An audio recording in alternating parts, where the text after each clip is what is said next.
A World Cup is a most massive event for everyone involved. It's always a great honor to represent your country on the highest level, the honor granted only to the best. The stakes are higher than ever, as team leaders are the ones their countries put all the trust in. Should we take a look at the World Cup history, we may see that one player may indeed make an incredible impact and lead his team to glory. Today's video is going to be about them. 5 best players of the latest World Cups. But before we start, we'd like to ask you a question. Which one of these players scored more goals at the 2018 World Cup? Edinson Cavani, Romelu Lukaku, Diego Costa, Sergio Aguero? Feel free to answer in the comments and get ready for watching. World Cup 2002, Oliver Kahn. The German goalkeeper was the one to get the World Cup Best Player award in 2002, though this decision was quite a questionable one at that time. There was no doubt about his importance for the Bundes team and the impact he made throughout the tournament. However, there was also one devastating mistake he made when it mattered the most. In the group stage, Germany won against Saudi Arabia and Cameroon and played in a draw with Ireland. Kahn's saves secured 2 clean sheets for Germany in their first 2 games. His performance against Ireland was no less outstanding, though the Irish team scored late in the game. Oliver managed to keep the momentum in the knockout stage. In the round of 16 against Paraguay, he also made his contribution and secured a 1-0 victory for Germany. The game against the United States and South Korea happened to be pretty much the same. The same score, 1-0, and the number of saves from Oliver Kahn.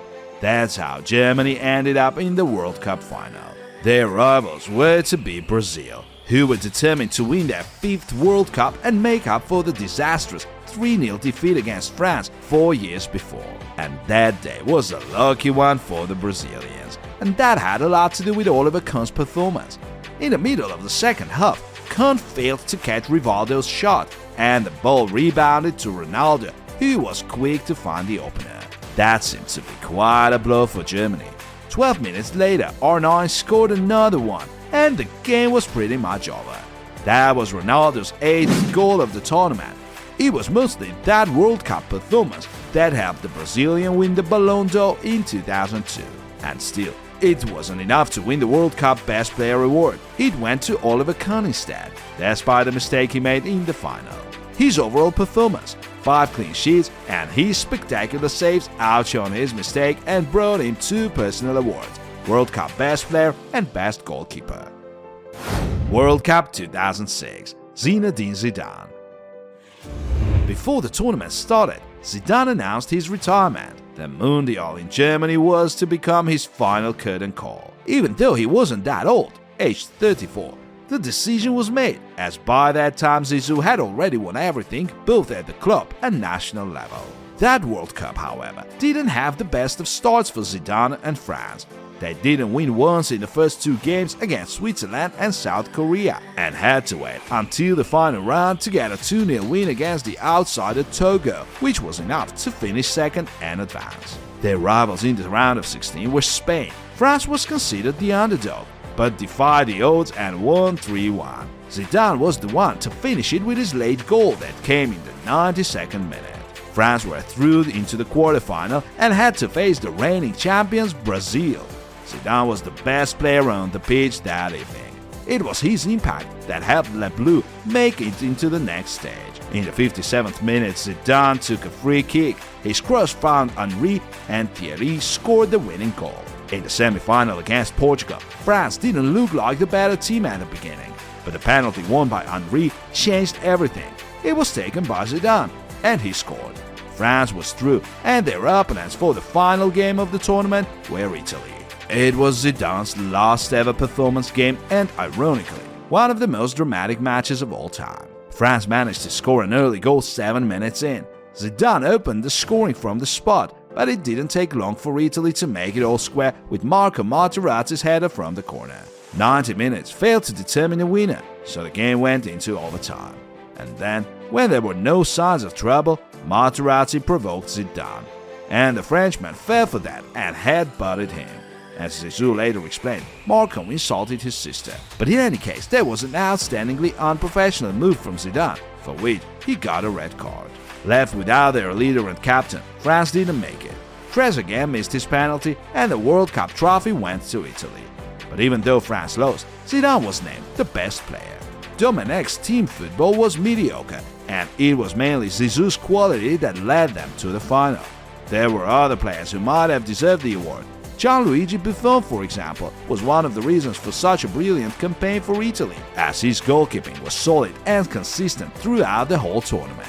In any case, the award went to Zidane, another thing that made that much so memorable. World Cup 2010, Diego Forlán. Shortly before the 2010 World Cup in South Africa took place, Diego Forlán won the first ever Europa League trophy with Atletico Madrid and finished the season with 28 goals in all competitions. The season before he had scored 34. It's safe to say that those were Diego's prime years. And the World Cup in South Africa was no exception.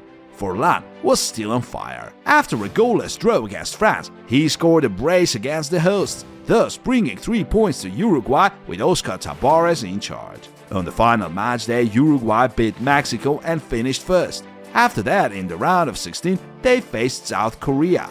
Forlán's assist made a difference, and Uruguay went through.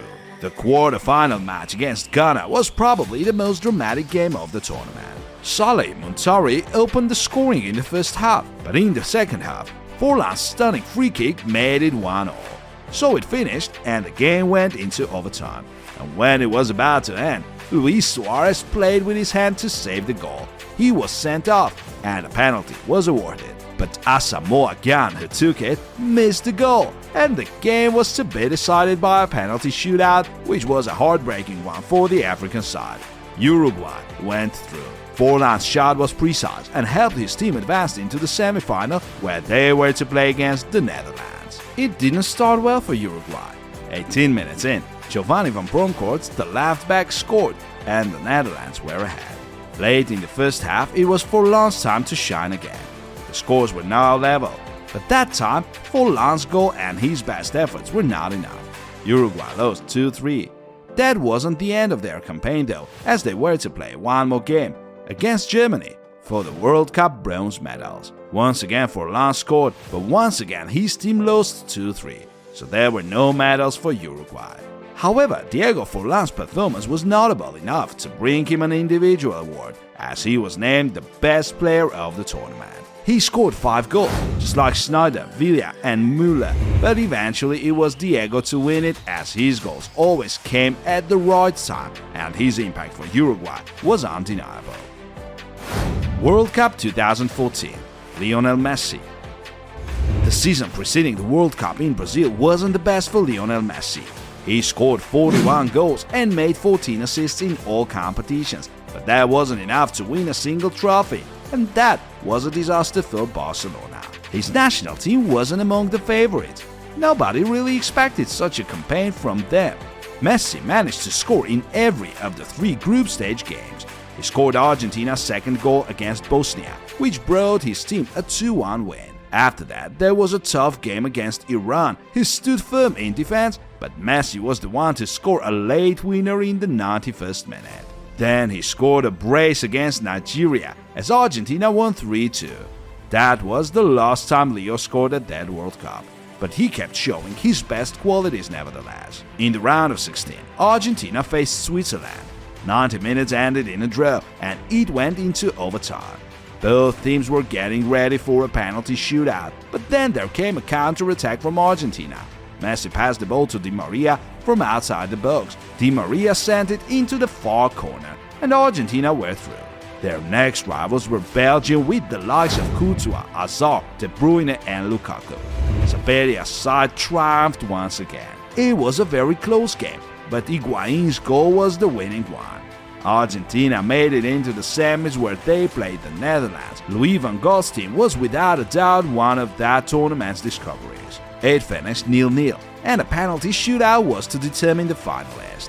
Thanks to Sergio Romero's saves and Messi's precise shot from the spot, Argentina won it and reached the World Cup final for the first time since 1990.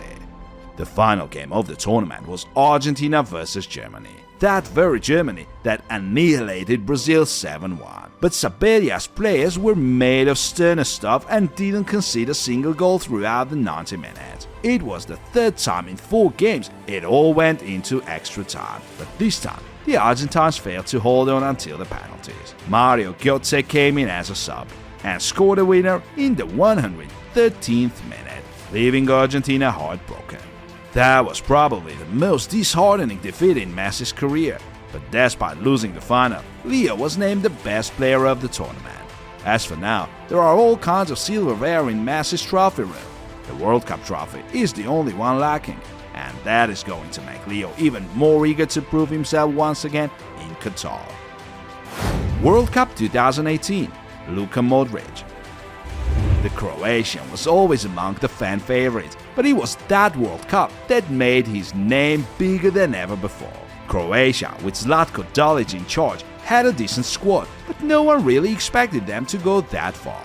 In the first game against Nigeria, Modric scored a goal and his team won 2-0. After that, the Croatians played Argentina, and that was probably their best match of the tournament, the one to make people talk about them. They were all over their rivals and won 3-0 while Modric scored again. His incredible shot from the outside of the box found the target. The following match was a mere formality, though Croatia won it as well, 2-1 against Iceland and first place in the group. Their opponents in the round of 16 were Denmark, and that fixture wasn't that easy for Luka. His performance in midfield was top class as usual, but late in the game, his penalty was saved by Kasper Schmeichel. However, the penalty shootout was won by Croatia, and they were to meet the hosts, Russia, in the quarterfinal. Modric made an assist against Russia, but once again the fate of Croatia was to be decided by penalties. And once again, they were the luckiest side and went through into the semis, where they had to face England. And that was yet another nerve-wracking game for Croatia. 1-1 was the score, and yet again they had to play overtime. Mario Mandzukic scored a late winner and sent his team into the World Cup final for the first time in their history. Unfortunately, Croatia's defense got destroyed by France. The game ended 2-4. But no matter how good the champions, Mbappe and Kanté were, it was Modric who received the Best Player award. And that was pretty much unquestionable. It was Luka's quality and workload that helped Croatia reach the final. Modric won another individual award later that year. It was the Ballon d'Or, which made Luka the first ever Croatian player to win it. Now we all can agree that sometimes one player can make a difference even on such a high level. However, a star player still needs a team and a system to help him perform and win games. That's a universal rule. Here we don't mean goalkeepers, of course. Dear friends, who do you expect to become the best player in Qatar? Let us know in the comments, please. See you soon.